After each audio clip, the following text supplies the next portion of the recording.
Why am I not laughing? All right, and we are live. This is Last Minute History. I'm Cole Clayton, and with me I have Atlas Novak. How you been, man? I've been pretty good. As a English teacher, am about to finish out my first year of teaching. If you want to hear more about that, the Generation Dan coming out this Friday will be covering all that. So uh, excited! But in the meantime, you're the one taking the lead this week. So I am. So with that said, we're covering Texas history. Uh, real quick in there. what the hell was So that? that's the UT college, Texas. Like you were just showing the background. I was like, I Yeah, I'm got showing our deleted from background. the stream. Yeah, Yeah, hook Hook 'em 'em on. horns. Yeah. The best college there ever was. I mean, that's what they say on Friday Night Lights or something, right? I don't know. I didn't watch it. If I'm honest. I don't know. Katie watches it from time to time. It, it's not really my cup of tea, but Okay, so before we get into the history thing, Texas like eats, breathes, and lives football. Is that big in California too? no, Like uh, it's pretty big. California, like California's a pretty big football state as well, huh? not really. We're more of a Really? baseball or a basketball state. Like, Well, yeah, the Lakers. That makes sense. well, the Lakers, the Clippers, or like the Giants, the Dodgers, all that stuff, where you have a lot of like football kind of disappeared for a few decades where the Rams left from LA to St. Louis for like 30 plus years. And then Right. the Chargers weren't really much of a team where it mattered. Right. Well, So y'all yeah, produced Tom Brady. I mean, that's got to count for something. I guess so. I mean, like that's not to say we don't have football fans, but it's just like the culture of football isn't as strong here as like baseball or basketball is, I think. Um, That makes sense. Yeah, and part of the reason you bring that up, I'm guessing, is because last episode we talked about the gold rush in California. Because I'm from California, you're from Texas, so it's your turn. Exactly. Exactly. Yeah, Exactly. I was just curious, if I'm yeah, honest. Well, yeah. So Texas is a big football state. I'm not really gonna cover that, but I am gonna cover how Texas became Texas and like how Texas became how it is, if that makes any sense. Like the almost the attitude part. the attitude. Yeah, if you know what I mean. Well, because like Yeah. it's weird too, because Texas is considered the friendly state. That's their slogan is the friendly state. Well, I thought it was the Lone Star State, or like, Right. That's not a thing. That's just like what what it's does that mean? Is it just like because of the flag, that's or the like, original like you know how every Texas has or every state has its own slogan. Um Tennessee is like agriculture and commerce.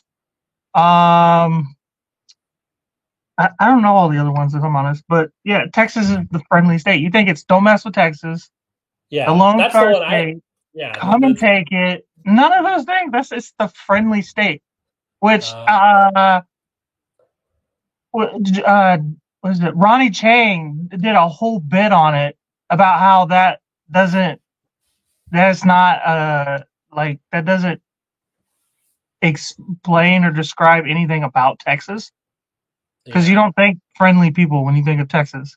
yeah, like California's is Eureka, which makes sense. Right. Well, isn't that New York? New York is, sorry, I'm on the Wikipedia page for it now. New York is ever upward, Excelsior. Excelsior. Gotcha. Yeah. Okay. Which is Eureka. the nerdiest fucking slogan you can have. Excelsior. Eureka and California is just the New York wannabe. That's what that is. That's what I found. Kind of, yeah, California that makes so sense. bad wants to be New York. We sort of do. I mean, like, the only thing we have above New York is the movie stuff. Like, oh, we make the movies here. That's about it. Like, and I mean, they have a pretty good movie industry in New York too. It was more yeah, television, but yeah, it's yeah. the same. It's they're They're like big brother and sister almost. They're like, Yeah, if that makes any sense. Maybe definitely. big brother, little brother. But anyway, we're not even talking about. Well, I'm getting off topic already. So Texas, how it came to be was the first European to see Texas was Alonso Alvarez de Pineda. I don't Pineda, quite I'm know. guessing. It's Spanish. Yeah, Right? Pineda. I don't know if I'm quite pronouncing that correctly. Um, he was sent by the governor of Jamaica to explore it, that area, or area of Texas. Mhm. Um, I think I'm pretty sure Jamaica was under French rule at the time Okay. in 1520, roughly. So the All early right. 15, shortly after Columbus had gotten there. So Not yeah, shortly, but like maybe 2 decades about after Columbus. yeah. So like 1520. That's around the time Magellan is doing his thing, his like little circumnavigating the globe I know shit. very little about Magellan. I did not get taught that in school, and I didn't ever look into it either. Most of it is just like, oh, his crew circumnavigated the world, and like not much else is what I learned. Right, because And he said he ended up in Japan at one point too, right? When we talked about um, that. not him in particular, just the Portuguese were allowed to trade with Japan. Um, Gotcha. so yeah, sorry to interrupt. No, you're good. Yeah. Do you know anything about Alonso Alvarez de Nope, Pinana? freaking nothing. Um, I got nothing. I never heard of him either, if I'm honest.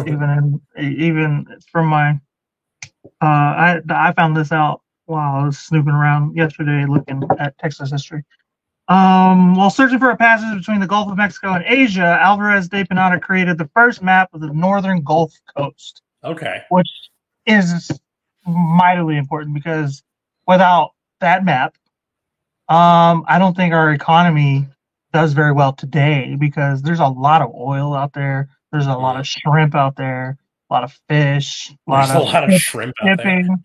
There Yeah. is. There's like a lot of people don't realize this, but I'm totally gonna make up this number, but it is a large percentage. It's over half of America's shrimp comes from the Gulf of Mexico. Really? Yeah, Good yeah, lord. That's a lot. it is a lot. There's but yeah, well, I mean, you've seen Forrest Gump and all Forrest, that. That was in the Gulf of Mexico and everything. that's what I was So, gonna say. yeah, Bubba Gump and all Yeah. that, which Yeah. is a real company, by the way. Yeah. Um, but so yeah, without the map of the Gulf of Mexico, Mhm. we probably be fucked right now. Like our economy would not stay, especially in that region where you have like the eventually the Louisiana Purchase and Alabama, Florida, and everything like that. Yeah. So that area wouldn't be as developed without that map. This map is the earliest recorded document of Texas history. So Oh. that's as far back as the history of Texas goes. Sometime between 1528 and 1535, 4 survivors of Navarro's expedition, including Alvarez Nunez, Cabeza de Vaca, and Estevanico, spent 6.5 years in Texas as slaves and traders among various native groups. Cabeza de Vaca was the first European to explore the interior of Texas. Okay. So those guys actually ended up in Texas as slaves, and I believe there was some kind of mutiny on like a ship, maybe a pirate ship, and Okay. ended up becoming traders over time, over the course of several years, and I mean, then just became like super badass people. Like, Yeah. that what better story is that? I want to see this movie out of these guys. You know what I mean? I'm surprised that there hasn't been some sort of like, you have lots of celebrities and stuff from Texas, your Matthew McConaughey's and whatnot. I'm surprised that none of them have like tried to make that sort of movie. Matthew McConaughey does try to do stuff, but like everybody kind of looks at him like he's a crazy person. And then the only other guy who is super like about Texas history and whatnot, as far as celebrities go, is Woody Harrelson, and he's Oh yeah, like he really is kind of out of his mind. You know what I mean? So yeah, but the fun way, you know. oh yeah, both of them. But like I don't know, they're just Texas. You know what I mean? Like that's what because well here we go back to the California stuff. California and Texas have always had this bit of a rivalry. I don't know if you know that. Yes, I know. Well, that's kind of what makes this interesting is we have the two like sets of history with each other, and it's like how far up my own ass can I get with my own history? Because Californian history, a lot of the up its own assness was like economic, right? Where it's like Right. these not the conquistadors, but the missionaries made these missions and converted people to Christianity, and like, oh, look at the buildings, adobe bricks, which we'll do an episode on California missions at some point. Comment below if you want to see I'm that. interested. But like there's that, and then like the gold rush, which that's the most economically good or economically successful thing that you can even think of. And then with Texas, it seems like the history that you guys are obsessed with, it's like domination almost. Like this is we'll took get over to that. this. Yeah, we'll actually get to that because that is a big part of my presentation. Actually, more towards the war with Mexico as we get there. Yeah. But there's a reason why Texans are the way they are. Mm-hmm. As far as like demeanor and whatnot. Yeah, Zaragoza pronounced Tejas. See, again, you think, but no. That's how the Mexicans pronounced it when it was a Mexican land. But we'll get to that.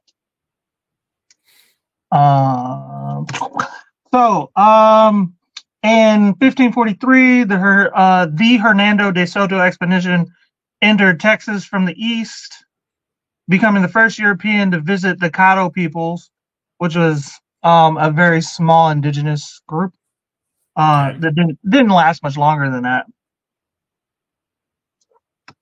We still pronounce it Zaragoza. Are you a Hispanic? Is that what I'm understanding? Zaru follows me from show to show, and I don't really know. I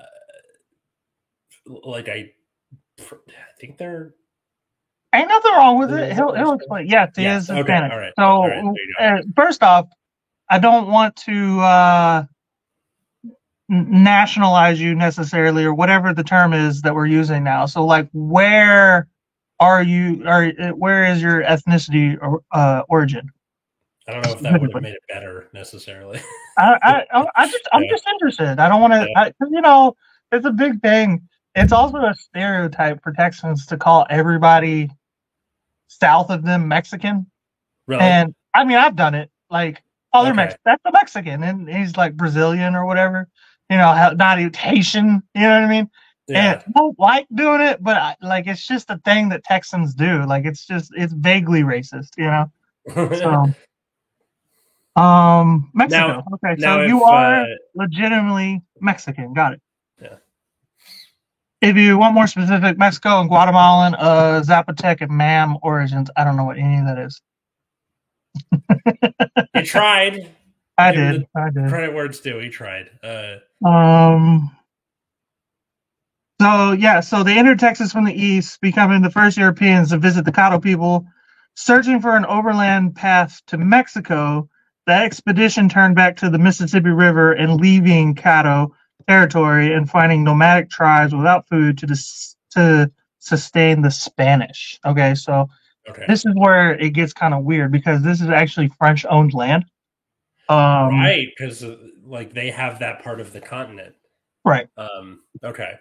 So this is where we're going to kind of get into the French colonization when the French start to realize the Spanish are doing shit. So although Alvarez de Pineda had claimed the area that is now Texas for Spain, the area was essentially ignored over 160 years. So the Spain had it, but they weren't they were just kind of leaving it being. This is where kind of feudalism kind of takes over.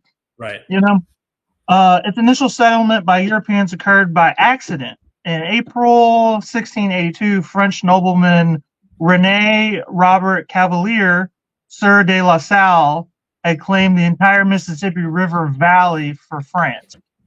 So this is already pre-claimed territory, by the way. Mhm.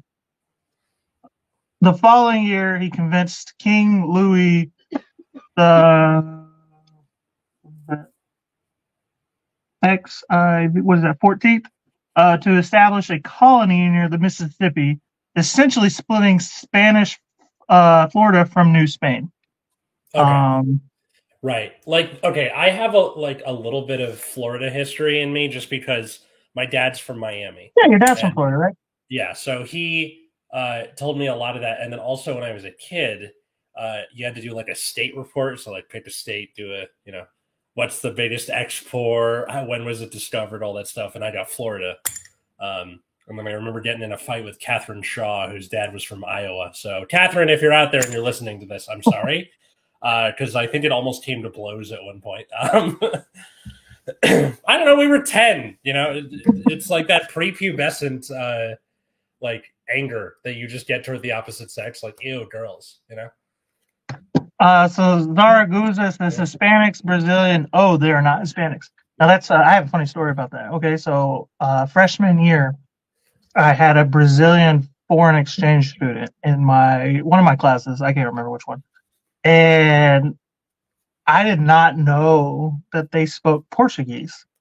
So I was asking him to teach me Spanish, and he like looked at me. He was like, in his broken English, he was like, "I don't speak Spanish." And I'm like, "What do you speak? Brazilian?" Like, well, do you know why that is? Or like that part of the world, it's like just Brazil mostly that speaks Portuguese, and the rest of the yeah, country. it's just Brazil. I don't think there's another country in South America that speaks Portuguese.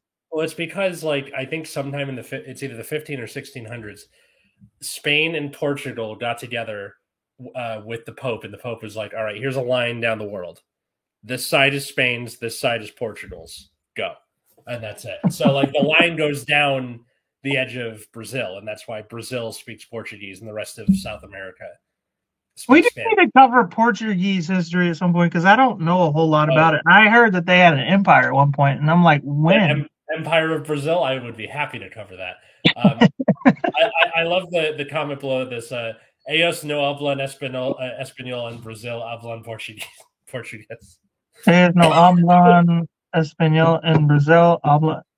I can't decipher if that's Spanish. They don't speak Portuguese in Brazil. They don't speak Spanish and Portuguese. In Brazil, they speak Portuguese. Blah. Right. That's what they're saying there. And that's what I guess I wouldn't call him a friend because he was not happy about my mistake. But he's like, he hates me. Yeah, like I was the asshole, and because like I don't even think I made it better because I was like, "What's Portuguese?" Like, because I had never heard of Portugal to that point. I found out about Portugal from the Brazilian kid, which is funny because he's not even Portuguese either. You know what I mean? Like I found out about a whole nother country. That's like somebody, an American, going to like anywhere in the world. And then he has to teach people about the UK. You know what I mean? Yeah, I mean, well, okay. So Portuguese, French, Spanish, and Italian all have their roots in Latin. Yeah, Latin, Greek, and all that. So, like, if you speak one language, like you're not going to be perfect, but like you can fumble your way through the other one. Like for example, every year at the school I teach at, they do like a Euro trip, and this year they did Italy. They went to Florence, and a bunch of the kids speak Spanish, and they said I was able to like get by with my Spanish to like get through it, the Italian signs and stuff. You could get like the gist. Even French is kind of like close. Believe it or not, a lot of people don't realize that French and Spanish and Italian and all those like southwestern European countries, they're all rooted in Latin. So yeah.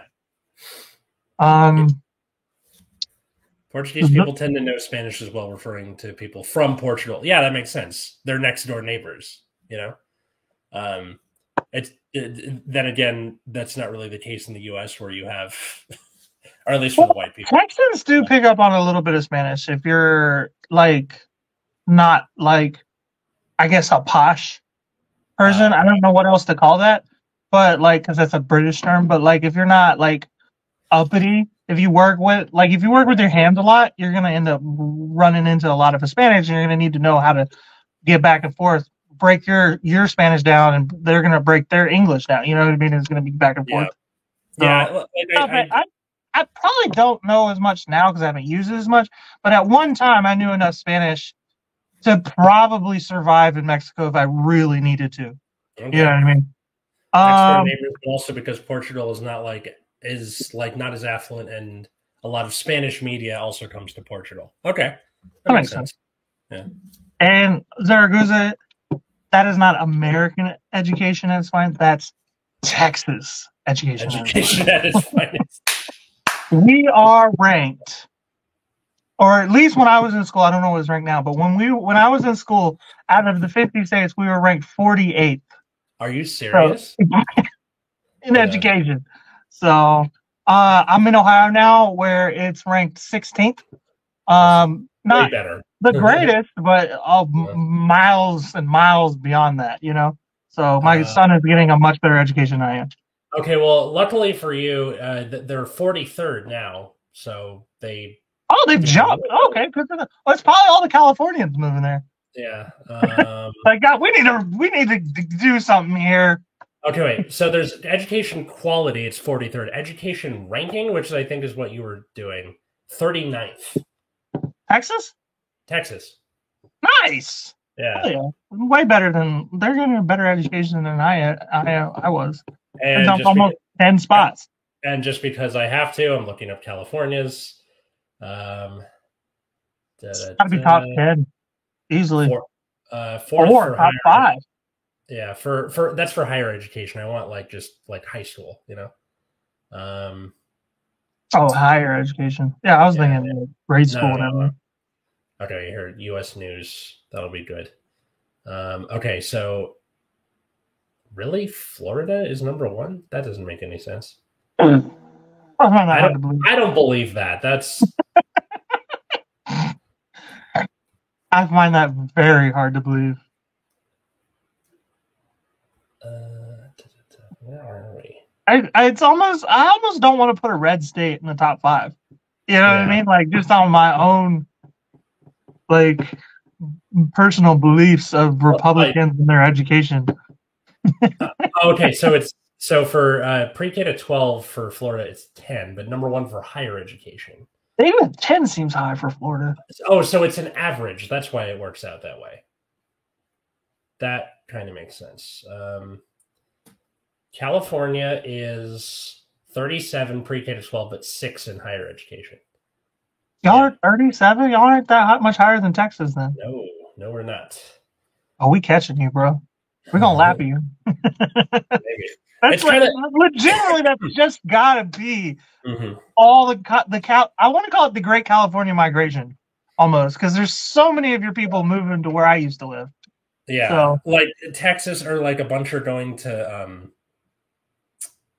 Colorado too, huh? Colorado, yeah. Colorado makes Portland as well. Yeah, Oregon, I should say. My friend Dan, who was at my wedding, who you could have met, is he lives in Oregon now, so that anecdotally makes sense. But Texas and catching up to California is the same way I feel when Dino tells me he's about to be my weight. Dude, him and I are the same pants size now. I was watching his show earlier, and he said he's a 38. I'm a 38. In waist? Yeah. Now he's shit. And then you know who else is a 38? Kyle. We're all 38s. Okay. But the leg is different, right? Yeah. In waist. But that's what I was trying to explain too in the comments. I was like, dude, you could be 5'5" to 7 foot tall. And you could be from 150 pounds to 300 pounds. Every grown man is about a 38. That's just the one size fits all kind of. As long as you're not a beanpole or a fucking giant fat ass. You know what I mean? Everybody kind of fits in 38. The belt does most of the work there. Right. Yeah. Because it's all you care about is am I at the same belt notch than I was however many years before. Oh, I'm not. I was like a 32 as a 18, so I've Okay. definitely jumped. No, I was But 36 up until about 5 years ago. So not. that suck, man. Anyway, we're getting super off When you track. lose Sorry. that notch. Yeah. Anyway, um, so Zaragoza, Delaware is usually placed on the midpoint. Hell yeah, you can't hate average. You know, Yeah. it means you can talk to anybody for the most part. I'm gonna see a few Texans in Delaware too. Well, there's like your state is so fucking gigantic. It's like second to Alaska or something. Yeah, it's the second biggest state Yeah. as far as Yeah. size, sheer like No, but just mileage. like the amount of people in that size means that like they're kind of everywhere. I don't know Yeah. the population. Honestly, I don't really know the population of any state. One thing I Not will even give Ohio. one thing I will give like Texans as like you guys win with this is the word y'all. Like it's just good. Like it is I a love it, right? I it's can't a stop saying it. it's a gender neutral way to refer to a bunch of people at once, and not so much like me trying to be like, oh, misgendering people. No, just like I used to date somebody who was a campus tour guide, and they made a big deal about like, don't say guys, because it's like, what if there's women in that crowd? And I'm like, okay, it's not about. Oh, never mind. Anyway, the point is like that I rubbed dated off a on girl from me. Chicago. And her family, they had migrated from Chicago to Texas, and their whole family made fun of everybody because I think that's just a Chicago thing about the usage of y'all. They're like y'all. Anytime somebody said No, y'all is y'all, I'm just everywhere. like, we're not gonna stop saying it. Like, it's the greatest thing ever. It's a compound word, you know. To explain you all, and I like there's a Yaldiv, which I don't know how many apostrophes that has, but that y'all would have. Yeah, so Y apostrophe ALL apostrophe DVE. Y'all, Div. it's Y apostrophe ALL apostrophe D apostrophe VE. It's like I said, it's like three apostrophe. That's Y'all so would funny. have. Y'all Y'all div. have. Yeah. Y'all have almost shot your faces off with them damn guns back there. Y'all don't even know how to do whatever. Y'all yonder and all that shit. Mhm. Y'all are everywhere. Yeah, Texas people get around. I mean, I live in Cleveland, Ohio now. I see anywhere I've been, I've driven all over the East Coast, and you just see Texas everywhere you go. It don't matter. I don't know if y'all see them a lot in California, but I know East Coast, you see them everywhere. No, you got a lot of Texas people out here in California. Like the fact that we were both owned by Spain means that like just the idea of being in each other's space is pretty straightforward. Now, by the opposite token, we hate each other, but it's more of like It's a different, like, for whatever reason, we have like, I know, like I said, when I was mentioning earlier that like California and New York are like bigger, little brother and bigger brother. It's like Texas and California are like exes. You oh know what I yeah, mean? Like, no, like literally yes. Like we used to be Spain, now we hate each other. I think it's because California has the cultural dominance, right. but Texas wants it. Texas kind of does. Yeah. Texas so badly. They won't admit it, but they so badly want to be California, at least like the vibe wise, you know? Yeah. At least you guys got Buc-ee's. Buc-ee's is pretty dope. Buc-ee's is dope, Yeah. right? Yeah. We're not going to cover that. That wasn't in my research. But I know the owner. I ran into him. He was actually, I gave him a lift while he was up here in Cleveland, scouting out places to put a Buc-ee's, as a matter of fact. Neat. Yeah. So LaSalle's colonization expedition left France on July 24th, 1684, and soon lost one of its supply ships to Spanish privateers. Okay. Privateers. So the difference between a privateer and a pirate is the privateer was given permission by a government. Yes. So, privateers are paid for by a government. Pirates are like, fuck you, this is for ourselves. Whatever. Yeah, right. Yeah. Most privateers were pirates at one point, and were able to negotiate a job, you know, or vice versa, right? Like, and vice versa. Well, sometimes they're interchangeable because you at some point you could do a privateer thing, and then you pissed off the government somehow and lose your job, and now you're kind of just hoping you don't get fucking shot down, you know. Yeah. And how you go from becoming a privateer to a pirate is, what is the one lesson of this podcast? Pay your mercenaries. Pay your mercenaries. always pay your mercenaries. Don't even stop there. Pay your employees. Yes. And your contractors. Yes. Pay everybody. Pay out, please, for the love of God. If there's any 1%ers watching this, I doubt it. Nope. Pay your fucking people. A combination of inaccurate maps, LaSalle's previous miscalculation of the latitude of the mouth of the Mississippi River, and overcorrecting for the Gulf currents led the ships to be unable to find the Mississippi. So France is going to France, is what I found. No matter where, any time of history, France is going to France. Okay, whenever they always fuck it up. Like I don't understand how this country became such a prominent piece of Europe for such a long time, because France is going to France. So too busy drinking wine and eating cheese. Yeah. I get. France, good at war, terrible at sailing. They're not even good at war. When have they ever been good at war? They're really good at revolting. Well, no, they were good at war up until the 20th century. They were like freaking fantastic at it. I suppose the 20th century, I guess because Napoleon. Well, no, Napoleon. He wasn't even French. He was Spanish originally. Like he was born Italian. One of them. He was Corsican, which was like kind of, it was like near Italy, and then it was annexed by France like soon after he was born. So like he had. He got made fun of in school because he would speak French in an Italian accent, sort of. But yeah, Corsican.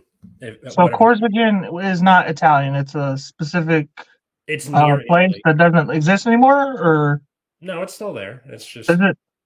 I think it's still part of France, if I'm not mistaken. Oh, okay. Oh, so it's like it's a French island near Italy, I guess. Yes. Is what you're saying? Okay. Yeah, it's in the south part of France that faces the Mediterranean.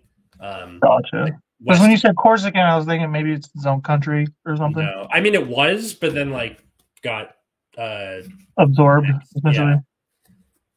Yeah. Zaragoza looks up Buc-ee's, or however it's spelled. It is spelled weird. LL, the nearest Buc-ee's for me is in South Carolina. Oh, they're getting around, man. Yeah. When I was in Texas, which I left in 2014, the end of 2014, they were only in Texas. Now they're getting around, like I said. Dino says, "Sup, dorks? We were actually just talking about you and how all of us are 38s, even Atlas. So I told you, it's a one size fits all." Yeah. Anyway, yeah. So they fucked up. Is an endangered island. I don't know what that means. He's joking. So messed up with the mapping. Then what happened? In February, the colonists constructed.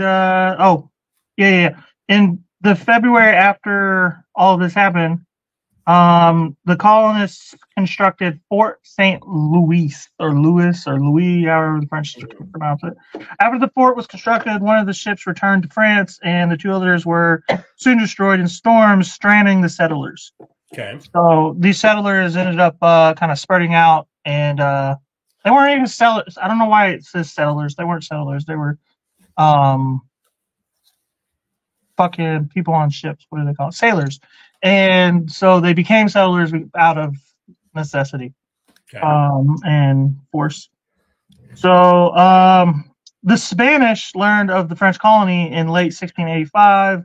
Feeling that the French colony was a threat to Spanish mines and shipping routes, King Carlos II's Council of War recommended the removal of this thorn, which has been thrust into the heart of America. The greater the delay, the greater the difficulty of attainment. Now, that was a direct quote. Interesting. Having no idea where to find LaSalle, the Spanish launched the 10 expeditions, both land and sea, over the next 3 years. The Okay. last expedition discovered a French deserter living in southern Texas with the Calahoudicans, just another small tribe. The problem was LaSalle was dead while they were looking for him. Oh shit! Did Yeah, they he come across died his when body he or died like? during one of those storms. Okay. Yeah, so they were like looking for him and looking for him, and then all they found was this like one guy who happened to be like on that ship. Oh, So so it wasn't even they came across him. It was just like, oh, Gary, he's dead. Like, yeah, sorry. exactly. So yeah, so it that's when this all kind of came to a rearing head because they did all this searching for LaSalle. LaSalle's people started settlements because they were stranded. Mhm. Um, and so the Spanish were like looking for LaSalle and his boats or whatever. And now they're kind of driving a wedge here. Now the French and the Spanish both think that they own Texas. Oh shit! Um, Like a sitcom where you so invite two dates to the same dance. It's not. It's gonna get hairy. yeah. So the Frenchmen guided the Frenchmen settlers guided the Spanish to the French fort in late April 1689. The fort and the 5 crude houses surrounding it were in ruins. Several months before, the Karankawa had become angry that the French had taken their canoes without payment and attacked the settlement, sparing only 4 children. Jeez. What have we learned? Pay your mercenaries. Pay your people. Yeah. Pay your mercenaries. Yeah. So essentially the French got fucked up really badly by the Native Americans in this area. Yeah. Which kind of left it like kind of ruined the French's plans because they were building towards a war, but the French got eaten alive essentially. Who knows what happened? You know, I don't know if they got scalped or if these are cannibals, but they got fucked up and only left 4 people, 4 children. Jeez. Um, That is gruesome. Yeah, so the only people, like the only like settled colonists there, were Spanish at that point. So this is when it becomes kind of Spanish Texas, because the French absolutely fucked it up, if you ask me. Mhm. Um, the news of the destruction of the French fort created instant optimism and quickened religious fervor in Mexico City. Spain had learned a great deal about the geography of Texas during the many expeditions in search for Fort St. Louis and LaSalle. While they were looking for it, they essentially scoped out Texas.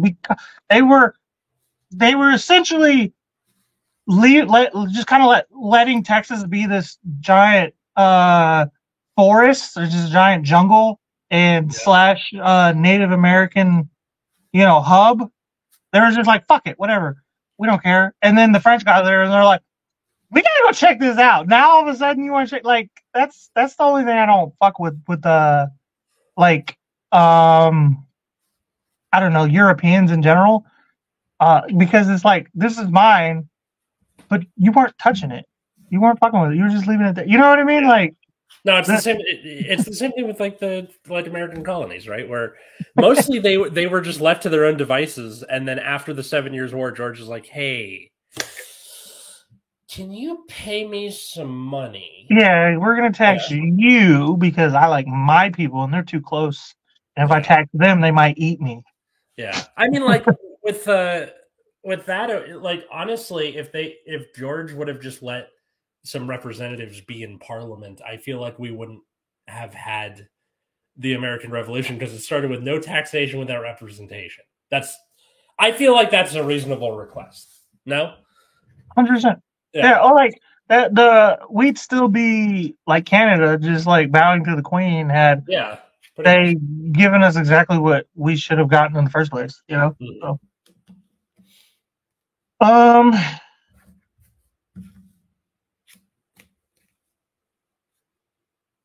Big hub.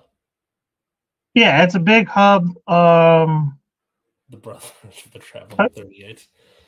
I just saw Dino's comment. Oh my god, we're the Brotherhood of the Traveling 38s. And then he said, my comment was hilarious and I feel shunned. Well, that's pretty funny. We just haven't even seen it yet. My bad. So,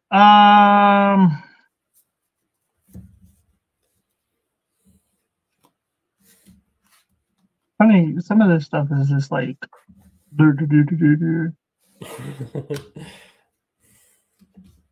Okay, so here we go.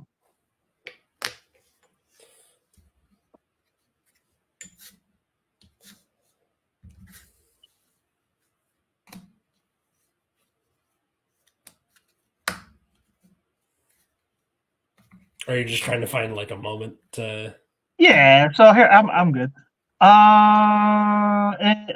So in March 1690, so we're definitely about 150 years kind of past where we started. Yeah. Alonso de Leon, I wonder if he's related to Ponce, led an expedition to establish a mission in East Texas.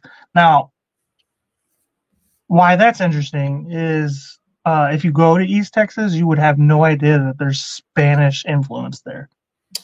These what are is it like now?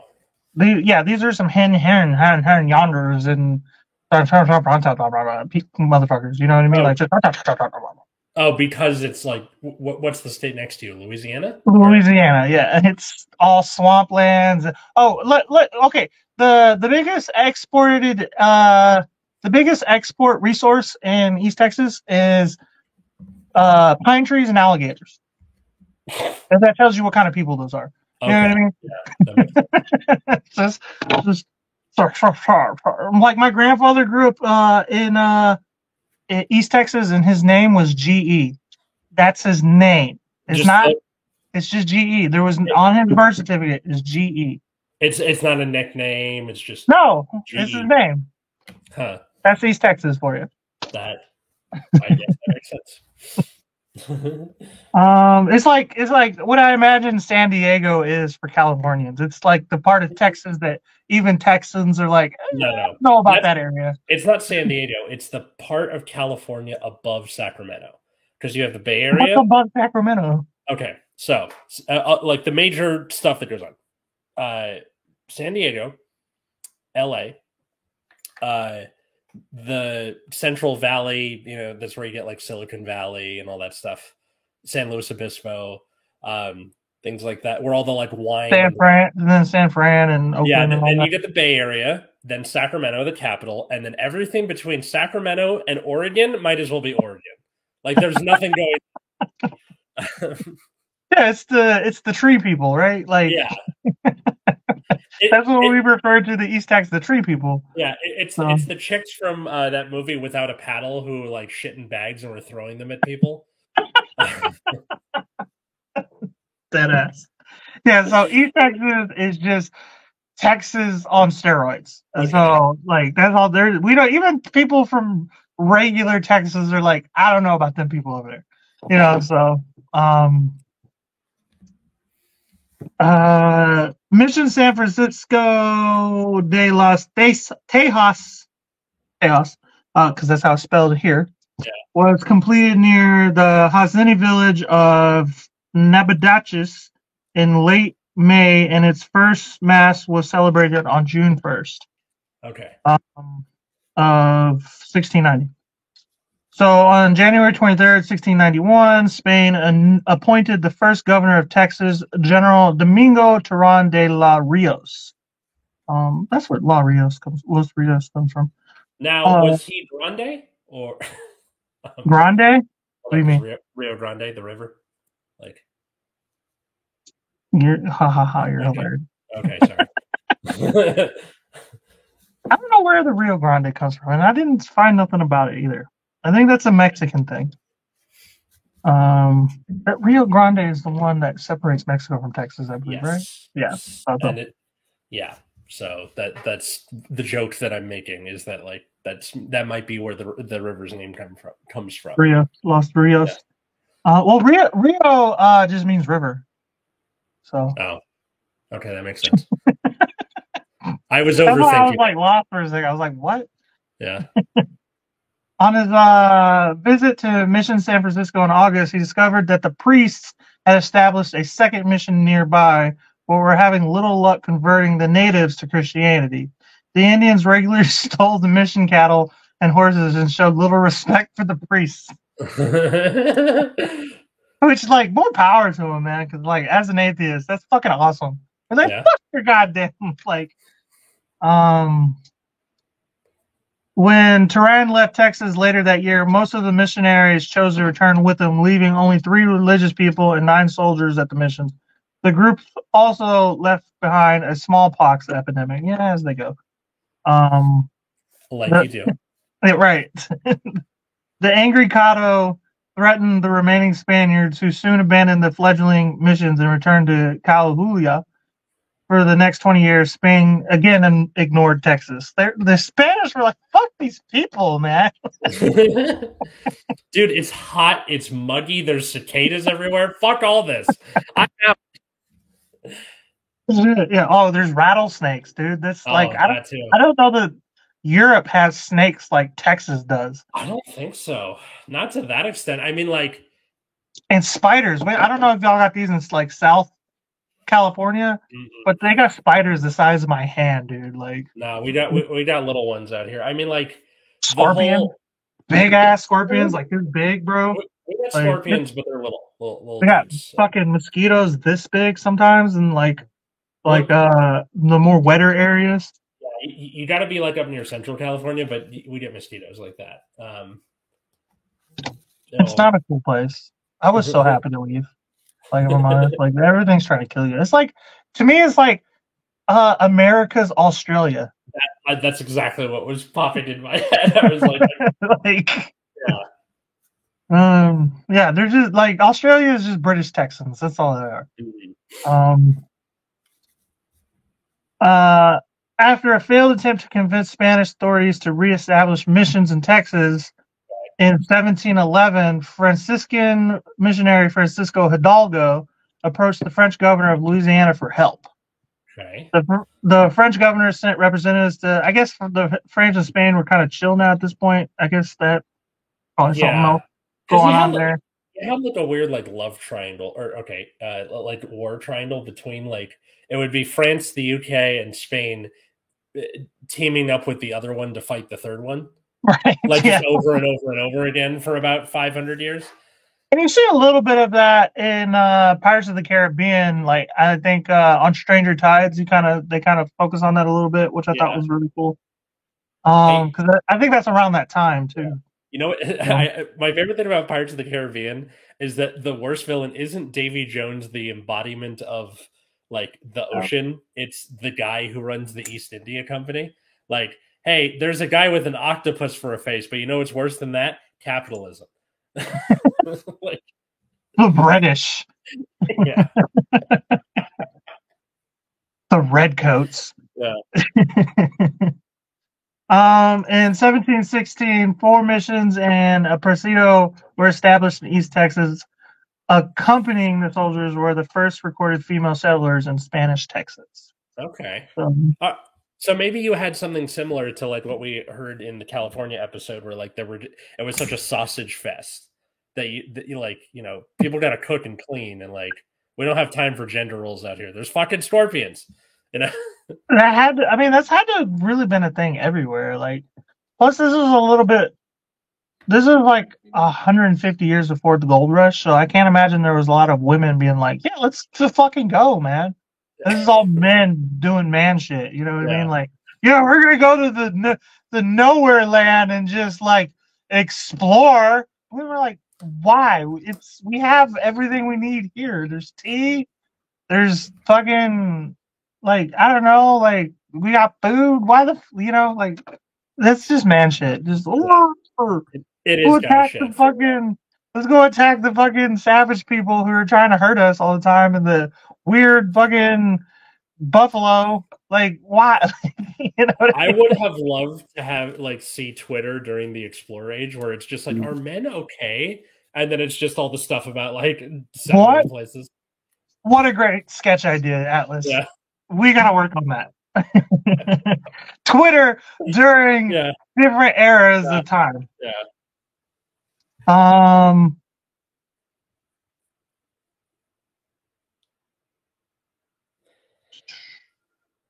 First missions, women showing up. That was the last thing.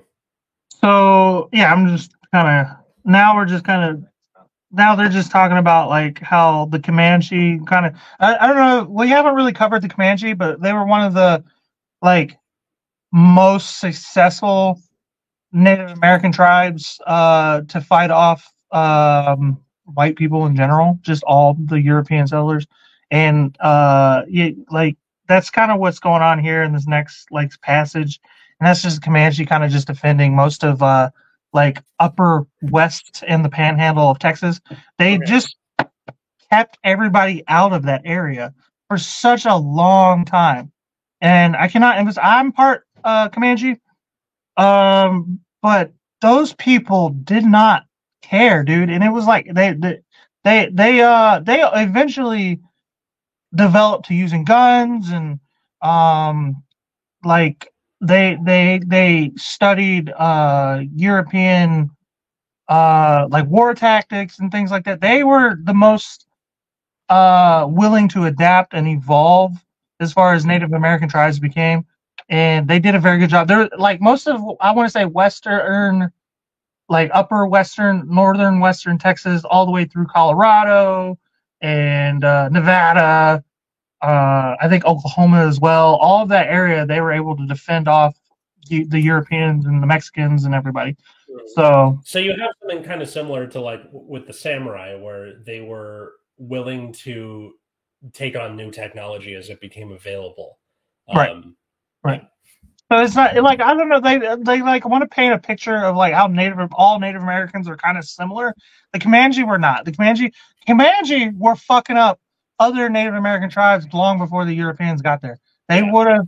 They probably would have taken over the North American continent had the Europeans never came. You know, like they were very successful.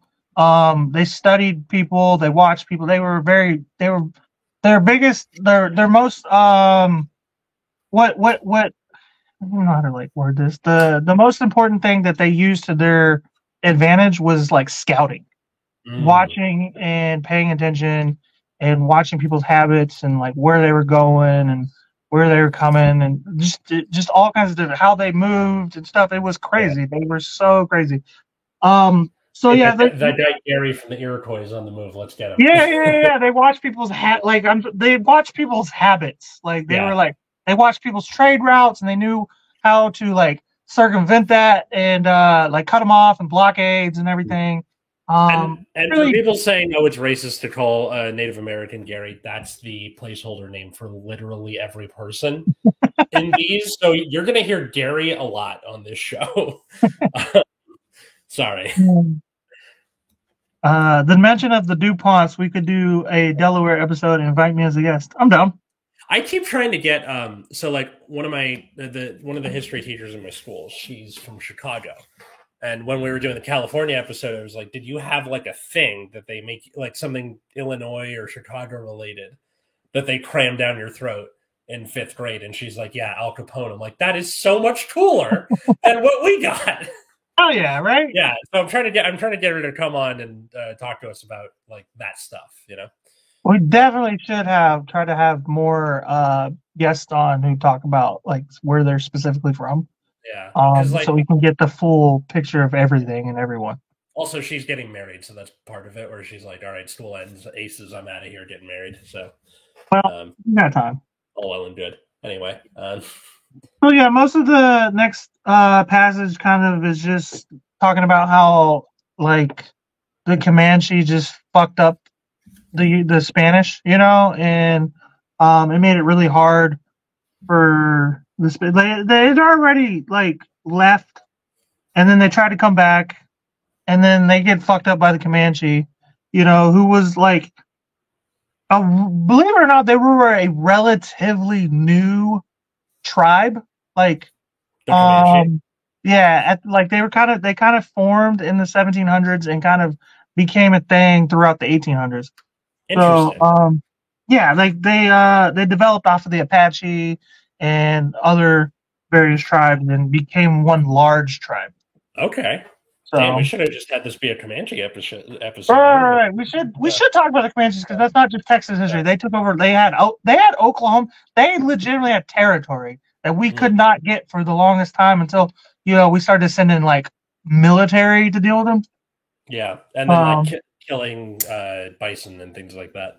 right, yeah, their food supply and everything Yeah, like that. But for the longest time, it was really hard to just deal with them as regular people. right.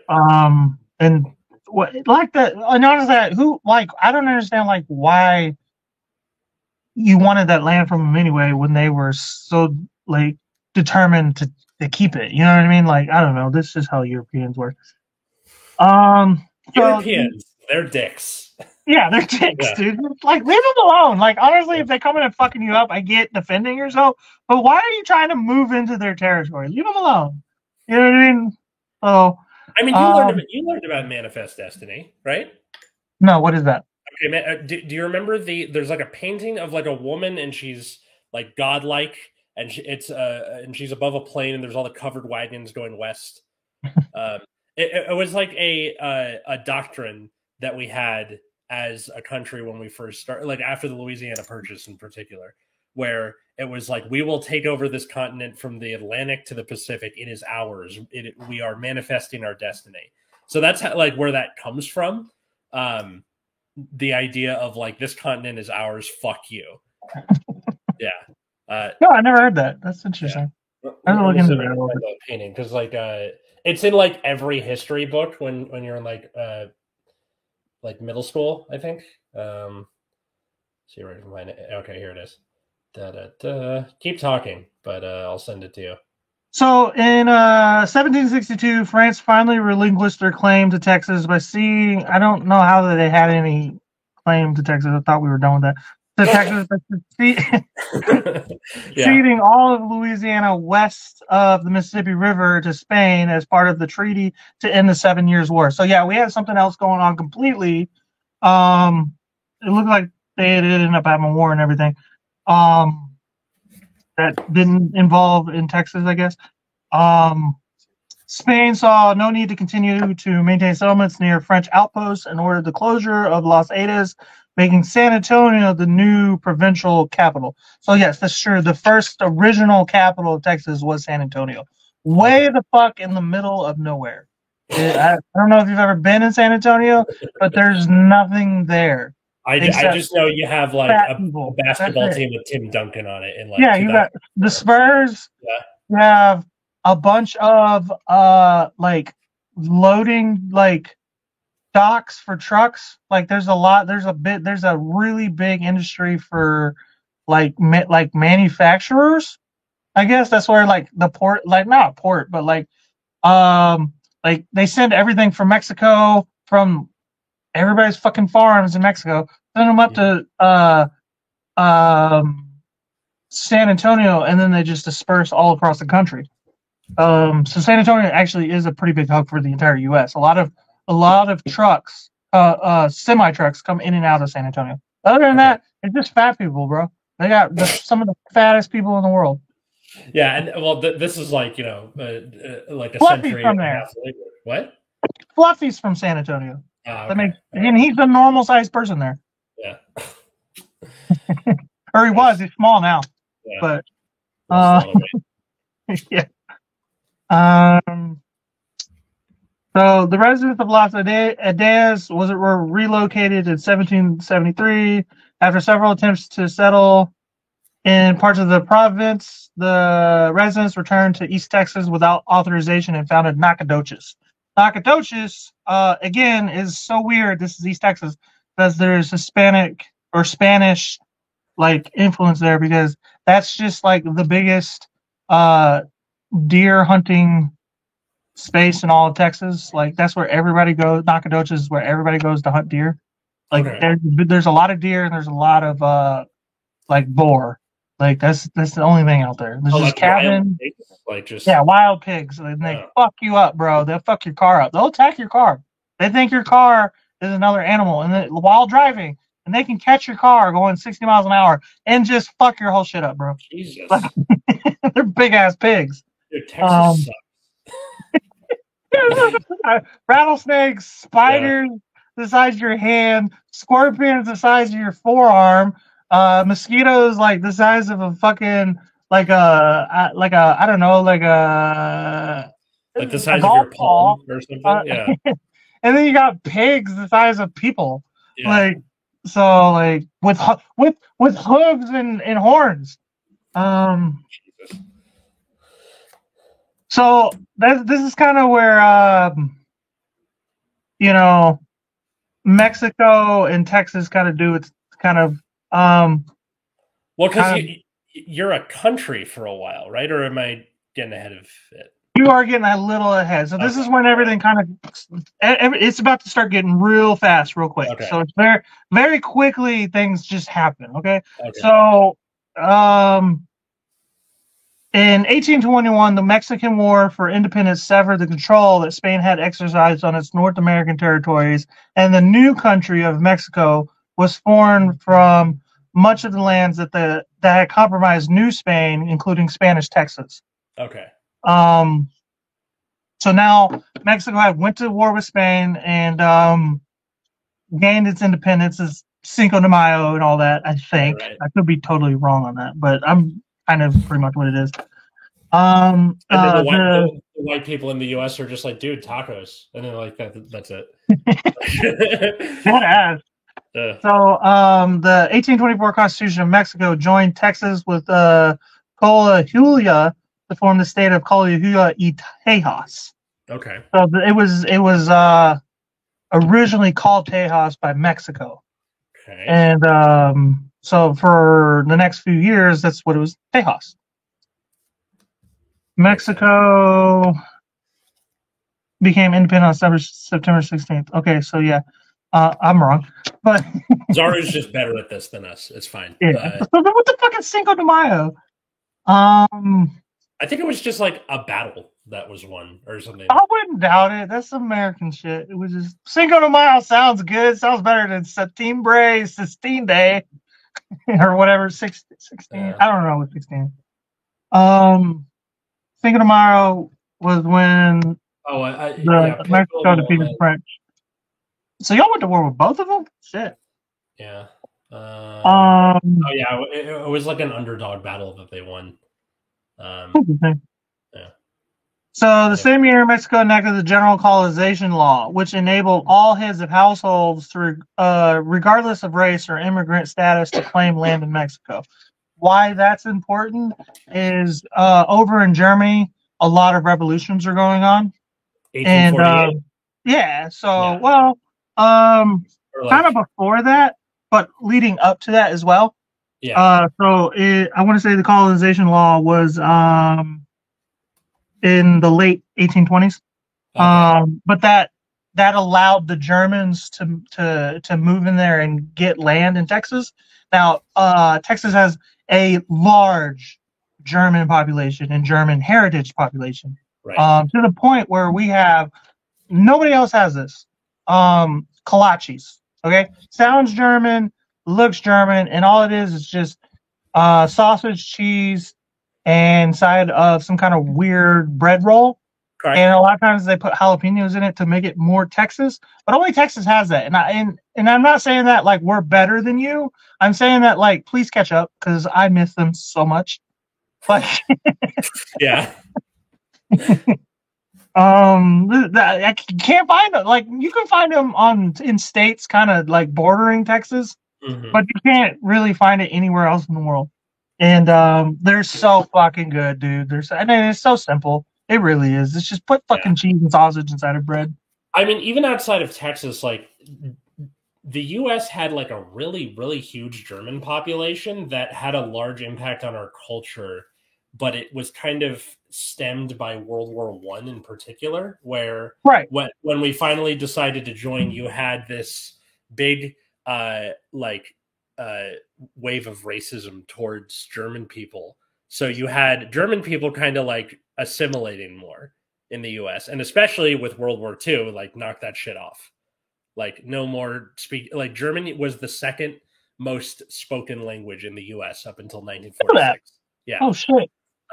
So definitely there's like the not a star, but just like a handprint of German culture in the United States that's really gone away because of the Nazis. Really, where like you can't really express your Germanness without people assuming you're a So Nazi. just like anything, when people come over here, we're like, shut up Italian, shut up Jews, like just Yeah, like anytime people come over here, we're just told to speak English, blah blah that, blah, whatever the thing is. Yeah, except for the British of all people. You know what I mean? The one kind of ironic, isn't it? we get to be English all we want, but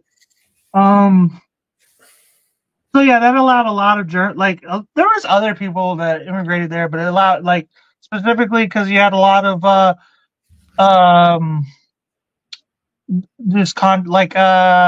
lot of shit going on in Germany leading up to like you said 1848. A lot of people were defecting from Germany and ended up in Texas, Mexico. Texas occupied Mexico, or Tejas, or whatever you want to call it at the time. Yeah, kind of before Texas was his thing.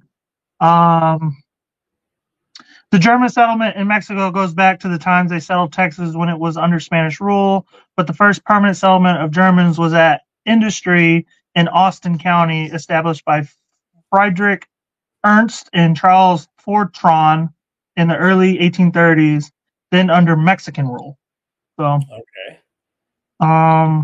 But yeah, so I really wanted to talk about that because that's my favorite part about Texas, the fucking kolaches, and you can get them at Buc-ee's too. So the first impresarial grant had been made under Spanish control to Moses Austin. That's important because the grant was passed on to his son, Stephen F. Austin, whose settlers, known as the Old 300, settled along the Brazos River in 1822. Now, Stephen F. Austin is known as the father of Texas. Oh. He's who Austin is named after, the capital of Texas. He's just the guy, man. He's just the fucking guy. He's kind of like the money in the foundation. He's kind of like the Thomas Jefferson of Texas. If that makes any sense? Yeah. So kind of the money, the philosophy, everything kind of was started with Stephen F. Austin. Okay, so California doesn't really quite have somebody that looms that large, like a Stephen Austin or like a Brigham Young in Utah, where you just have this influence that reaches through the entire state. Despite California being that big, I'm not really sure why. Well, California had its whole different. California's existence comes from the fact that you guys had so much gold and people were just moving there really fast. You know what I mean? So fuck yeah, gold. yeah. So it's a different history altogether. Yeah, I mean, movies don't really start being a thing until about 70 years after the gold rush. I think that's why now California has become more politically charged in the last few decades. I feel like kind of more with Arnold Schwarzenegger became governor, and then kind of really. California was really conservative, even in. Well, right, yeah, they were conservative, but I wouldn't even call them as nearly as conservative as Texas. I feel like Texas has always been rooted in politics. Yeah, that's what Stephen F. Austin all the way to now. Texas has always been in your face about politics. Yeah. You know what I mean? Where California's only recently gotten like that. Maybe on the not world stage, but the country's zeitgeist. Maybe since the 60s or the 70s, I think, is really where we start. I can see that because you had segregation and everything, and then movies were getting involved in talking about that kind of stuff. Yeah, so. But yeah, you're right.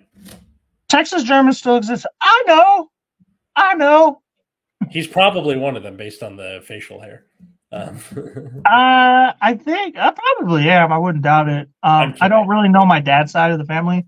Okay. So, and plus he's adopted as well, from what I understand. So it's even harder to track that down. And we don't talk. So, but yeah, I wouldn't doubt it. And like I said, I'm Comanche blood, Irish blood, a little bit of everything. So, talking about heritage wasn't really something we talked about too much, and now that I'm starting to get more interested in it, like everybody's like dead, like all my grandparents and stuff. You know what I mean? Like, kind of the same with mine. Although, like, just my parents had me so old, I never really got to know any of my grandparents. So right, it's all like game of telephone where you heard it start from reading books and shit. like I didn't know that my dad's side of the family was like pretty left leaning for such a long time. Like I was going through my grandma's stuff after she died, and there's a letter that she wrote to the Miami Herald during Watergate. So like as it's going on, and the letter boils down to her saying like, everybody shut the fuck up and let the investigation happen. All right, it's not a hoax. They're not going after Nixon. He did some shit. Let them do their job. Like, which is, for the early 1970s in Florida, of all places, that's pretty left leaning. Yeah. Yeah. So, anyway, we're in the 1800s, right? Or mid 1800s? Yeah. So we're about 1830s now. Okay. French tried to take over the country, laughing my ass off. We did we did get a lot of bakery items from them, though. Probably. Actually, we should do fucking Mexican history because I know we're kind of skimming that a little bit with Texas. Yeah. But I don't know a lot about Mexico, and I would like to know since it's so close to where I'm from. We should get a guest for that, I think. I think so too. Be good. So like kind of just at that point, there was a lot of dispute on whether or not slavery should be a thing in Texas. And a lot of people don't know this, but like there was only specific regions in Texas that you could have slaves. Oh, I didn't know that. Yeah, only by 1830, only about 440 slaves were owned in Texas. Because there was like this is now starting to be like where Mexico and Texas are starting to divide a little bit. Because Mexico was kind of like pro-slavery, and Texas was kind of deciding whether it even wanted to be a part of Mexico. Mexican president ordered that all slaves be freed in 1830. To circumvent the law, the colonists converted their slaves into indentured servants. By 1836, there were 5,000 slaves in Texas. This is now where Texas kind of becomes more pro-slave, So, kind of starting to kind of defect towards more southern U.S., Yeah. So, boost. This is where now Texas starts getting its kind of like fire under its ass. Bustamante, the president of Mexico, outlawed the immigration of United States citizens to Texas in 1830.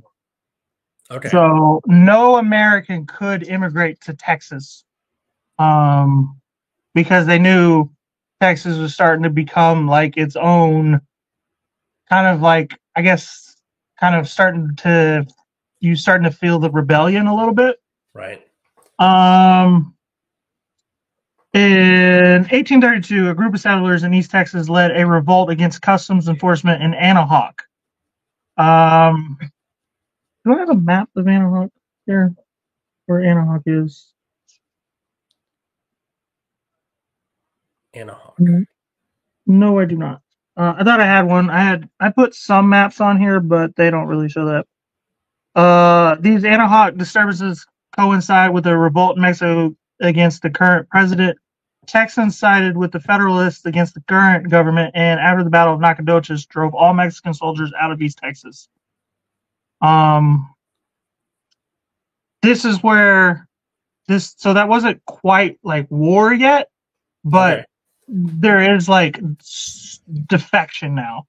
So the vague unrest erupted into armed conflict on October 2nd, 1835. And this is pretty much where war started. As far as Texas is concerned, Mexico didn't really see it that way yet.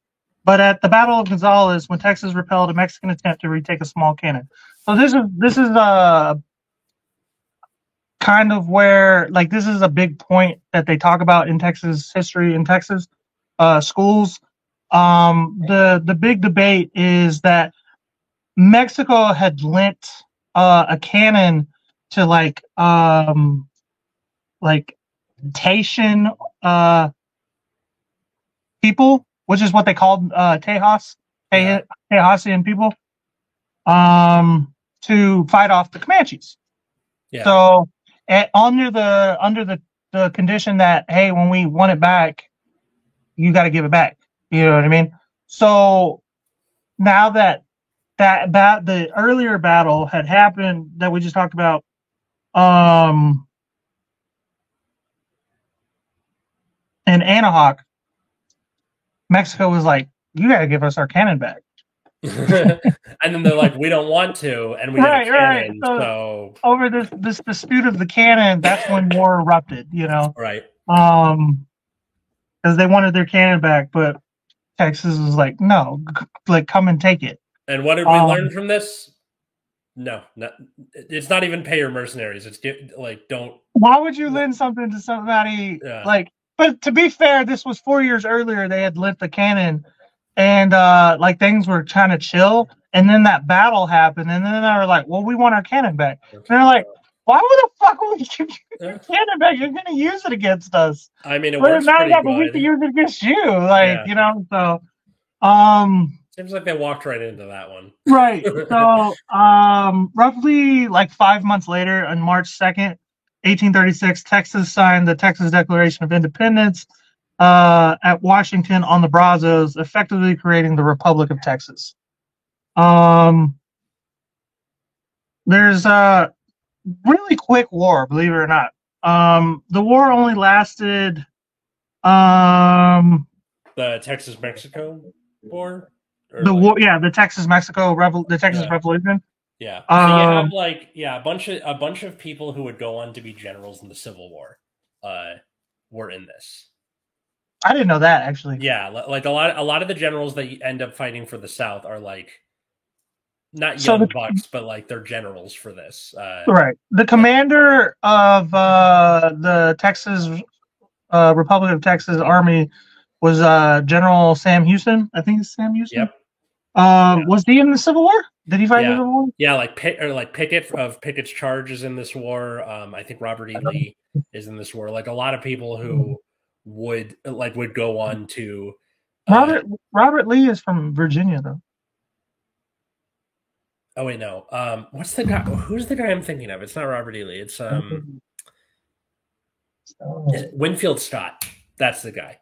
I actually don't know all these. They didn't really teach us that. They talked about Stephen F. Austin. They talked about Sam Jacinto, Sam Houston.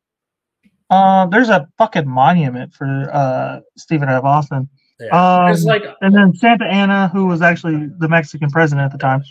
I don't really ascribe to the whole big man theory of history where like, oh, everything that happens in history, you could point to one particular person. That's kind of how they do it in Texas. What, big man? Yeah. Yeah. And that's how they teach history, at least. That makes sense. Because like, it's easier to get across to people where it's just like, oh, this guy did this thing and blame it on him. Right, that's never how it works. Never like that. You have people, they're understudies who did a thing, you know. Yeah, or just like because like it's easier to go. George Washington was the commander of the army, but you don't talk about the soldiers. You don't talk about people like Baron von Steuben. You don't talk about Benedict Arnold before he swapped over. Like all that stuff. It's just easier to go. It's George Washington, you know. Right. Especially for children, like you're trying to get history across because you're trying to teach them math and English, and social studies is usually like 1 day a week or something, which is stupid. But yeah, that's why my kid hasn't taken any social studies or history classes yet. Yeah. He's 8. I'm like, why? He doesn't take science either. I'm like, you guys are science and social studies really goes by the wayside up until like middle school, I think. That's stupid. It's ridiculous. Anyway. Yeah, this war wasn't very long. I want to say it was less than a year, maybe a couple months. Yeah, as early as October 27, Mexican President Antonio Lopez de Santa Anna had been preparing to quell the unrest in Texas. 2 years, 1846 to 1848. So like about a decade and some change away from Civil War. Right. Yeah. So, this is what's really important is in early 1836, Santa Anna personally led a 6,000-man force towards Texas. His force was large but ill-trained. That is the Battle of the Alamo. Okay, so there was 200 people roughly just kind of chilling at Alamo, and 6,000 people showed up. And although Texas lost the Alamo, they trimmed that army down to about 2,000. Okay. So it was detrimental to Mexico, even though we lost we lost that battle. I think I want to say we only lost maybe 35 people, but it was getting to the point where they were moving in, so we had to surrender. This is where it gets really fucked up. What's up? What are you asking? The Alamo like really kind of fits into the or not just the narrative, but like the identity of like being Texan. The whole like, oh, I'm the underdog. I'm the like, you know, you might be the guy in dire straits, but you do what you can. It's kind of like the Charge of the Light Brigade, which like if we ever do the Crimean War, I'll talk about it there. But where it's like we were outmanned, outgunned, and we did what we could. And even though we lost, it was still like a big psychic win in our hearts. You know, remember the Alamo, right? Remember the Alamo. Yeah, and that actually kind of queued everybody up, because it was actually that's not why we lost that battle, and it wasn't that we lost that battle is why I'm about to get to that, why we say remember the Alamo. Real quick, so you remember the cannon that we had borrowed or whatever earlier? Yeah. Well, when they wanted that cannon originally back, somebody wrote in ink on a white flag, "Come and take it." But in the Battle of the Alamo, David Crockett was actually at the Alamo. There you go. There's another guy that like you can ascribe to that whole. But somebody had captured a Mexican cannon during the Battle of the Alamo, and turned it around and put a flag on it that said "Come and take it." So that's a big thing, a big slogan in Texas. You'll see shirts that say "Come and take it" because of all the cannons we kept taking from them. Right, come and take it, and that you can like trace all the way back to like the 300 in you know, the movie 300 and with and all that stuff.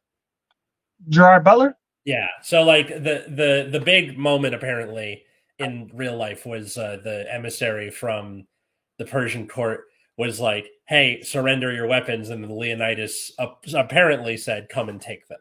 So like that same sort of like. So it's a Greek thing. I didn't know that. Yeah. Or a Spartan thing, I guess. Is that come and take it? Greek? Yeah, come and take it. Come and take them. Just that sort of like double middle finger. Hell yeah! You want it? Come get me. You know. So that's kind of where the "come and take it" and the "you ain't gonna give us this shit, you ain't gonna give us no shit." This is where the attitude came from, you know. Yeah. You're gonna tell us what to do. Now this is where the kind of the Alamo.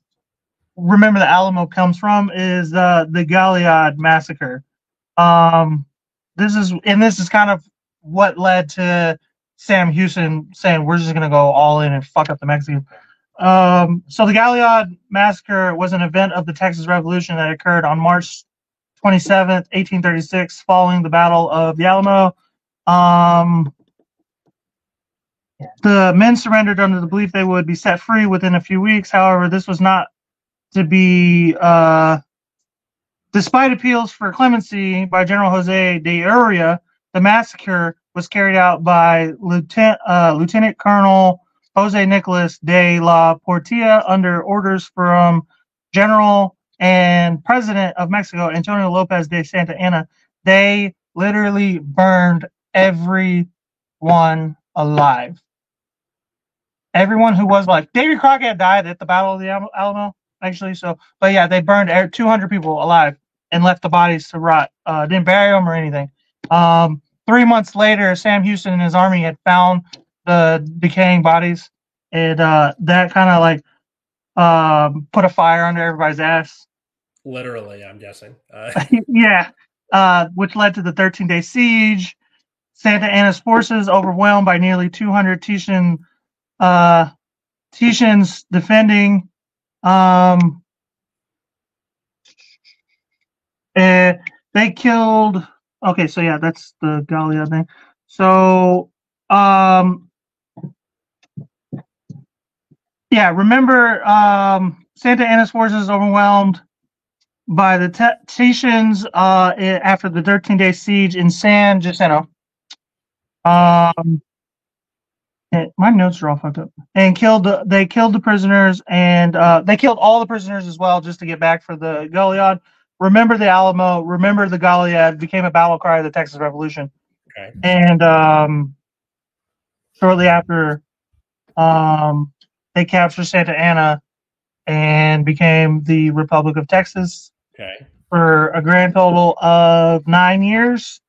We were kind of doing our thing, but we kind of racked up a lot of debts because Mexico kept invading because they didn't recognize us as a true our own country as a defected or independent country. So in order to keep Mexico from continuing to invade, we joined the Union, which is why we say we're a country or we were a country or whatever. We couldn't defend ourselves. There's like the remember the Alamo stuff, that fighting spirit combined with you were a country for 9 years, and you have that like shitty libertarian edge to you, even almost 200 years later now. Like, but we always forget that we kept getting invaded by Mexico, and we're like, just Daddy Sam, Uncle Sam, come save us, So like that gets conveniently left out. I mean, you guys have that, but we got fucking tech bros. So who's worse, Yeah. We stole Joe Rogan from you. That's true. Thanks for that, by the way. Glad to have him gone. Yeah, and Elon Musk, because I think he lived in California for a while, huh? That's true. Or I think like the company's still here, but he's in there. I don't know. I don't care. Was there anything more to that, or do you think that was like a good place to stop around the time of the Civil War? Because so that was Republic of Texas from 36 to 45. There's really not a whole lot that happens other than Mexico invaded like 4 times, and the first 3 times, like we successively stopped them, but we got really fucked up, and like I said, we developed a lot of debts to European nations, and to the point where the U.S. ended up having to pay it off. Mm-hmm. And then we're like, hey, can we just buy you? Cool. All right. Yeah, that's what it became. The only thing was, this is another part of our thing is, we only joined the Union on the condition that we can leave whenever we want. And that's what led to the Civil War. Now, granted, you learn about the Civil War no matter what state you're in, and I just wanted to cover this on this show because, like, Texas, as like from someone outside Texas, we don't really get all that stuff. You get your state thing, and then you get into the Civil War, and that's everybody. So, like, even if your state either wasn't a state yet, Alaska, Hawaii, or wasn't really a big player, but everybody kind of had a part to play. Like California joining the Union as the 31st state, as a free state, was like one of the catalysts that led to, the guns being fired at Fort Sumter. Oh, I think we were the 29th state. Let me look that up. That makes sense. Because it was like... What state is Texas? What number is state of Texas? I don't know. 28 sounds 28 right. State. 28. There you go. So we joined just before California. Interesting. Yeah. Because there wasn't a lot of time left before the Civil War. Yeah, because Civil War is 1861. When did the gold rush happen again? Exactly, when did it start? I forgot. When did what start? The gold rush, the California gold rush. No, gold was in 1849. So about 4 years after Texas had joined the all this is kind of going on at the same time, which I think is interesting. So yeah, I think this is probably a good place to stop. Now, for people who enjoyed this episode, leave a like or a comment or tell your friends, all that good stuff. And tell us what you want us to cover in the future. Let us know. Oh yeah, we need some other states because like this is interesting because like you know how I said before everything kind of led to World War II. Well, all the American states doing their thing kind of led to I'm sure kind of led to the Civil War because now you have all these states coming together all of a sudden right before the Civil War. That probably led to like everybody's like, whoa, yeah, we have all these there's all these people all of a sudden. You know what I mean? Well, because like slavery kept coming. I don't know. We'll do an episode about that. Anyway, yeah. At Generation Dan is the podcast I do with Dino the Genetic Marvel, or Atlas Novak, and all the other places. How about you, man? Yeah, you can check me and Dino the Genetic Marvel tomorrow doing Hammer to Cheese. We are gonna make bacon cheeseburger stuffed jalapenos with mint juleps. So cool, man. Yeah, I know, right? On the grill. On the grill. Oh my god, on the grill, like. So good thing there's not like Hammered and Diarrhea as a show because like that seems like that would happen. No, it's a Texas thing because you can get drunk and eat spicy foods in Texas. You can't do that in California. You just can't. Yeah, more or less. All right. Well, till next time, folks. What we both got is tacos. So peace out. Later. Welcome horns. See you next time. All right. Cool. Maybe.